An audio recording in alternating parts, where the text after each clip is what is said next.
आणि मुंबईला रायगडमधल्या उरण तालुक्याशी जोडण्यासाठी उभारण्यात आलेला शिवडी न्हावाशेवा सागरी सेतू आज नागरिकांसाठी खुला होणार आहे।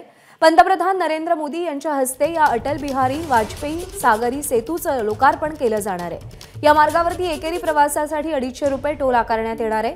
दरम्यान मोदींच्या दौऱ्याच्या पार्श्वभूमीवर मुख्यमंत्री एकनाथ शिंदे यांनी अटल सेतूची पाहणी केली। यावेळी देशातील सर्वात लांबीचा हा सागरी सेतू राज्यातला गेम चेंजर प्रकल्प असल्याचं मुख्यमंत्र्यांनी म्हटलेलं आहे।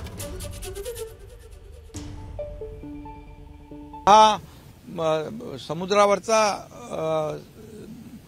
समुद्र पूल आहे, एवढा पुरता याची महत्व नाहीये। हा पूर्णपणे गेम चेंजर प्रकल्प आहे। हा तिकडे रायगडमध्ये सिडकोमध्ये ते नोड आहेत ते डेव्हलप करणार, रायगडमधले त्या भागातला परिसर आहे ते डेव्हलप होईल आणि तिकडे मोठ्या प्रमाणावर एक अर्थव्यवस्थेला चालना मिळेल, बूस्ट मिळेल आणि खऱ्या अर्थाने त्या भागातल्या देखील जे काही नागरिक आहे त्यांचं जीवनमान जे आहे उंचावण्यासाठी याची मदत होईल। हा फार एक वेगळ्या प्रकारचा एक महत्वाकांक्षी प्रकल्प आहे। एबीपी माझा, उघडा डोळे बघा नीट।